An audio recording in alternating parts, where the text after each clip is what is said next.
Et ce tourisme sexuel, c'est très intéressant parce que vers les années 70, le tourisme sexuel était tellement populaire en Haïti que lorsque le VIH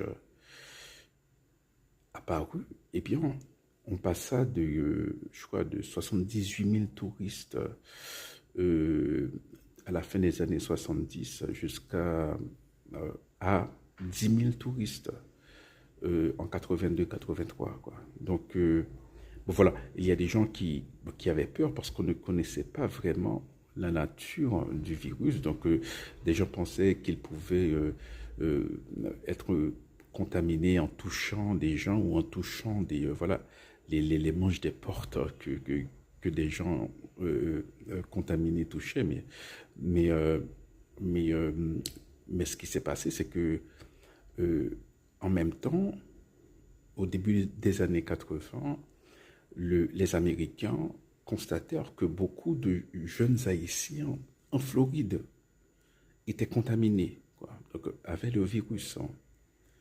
C'est la raison pour laquelle, malheureusement, au début des années 80, on associa le virus du sida qu'on appelait à l'époque le cancer gay, non seulement aux homosexuels, mais aussi aux Haïtiens, aux hémophiles et aux héroïnomanes.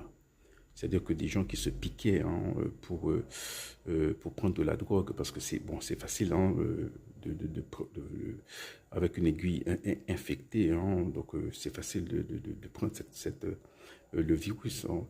Mais alors, il y avait là un point d'interrogation. Pourquoi est-ce que c'était des Haïtiens surtout des Haïtiens et pas des Jamaïcains, des Dominicains.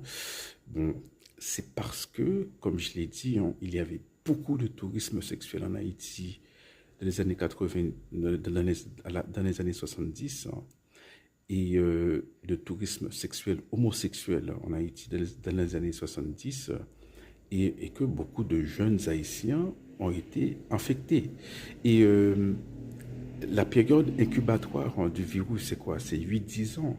Donc, ces gens qui étaient dans des hôpitaux en Floride, qui étaient en train de mourir du sida, c'était des gens qui étaient infectés il y a peut-être 8 ans, 9 ans auparavant, qui avaient été infectés 8 ans ou 10 ans auparavant, quoi. Donc, c'était tragique comme période.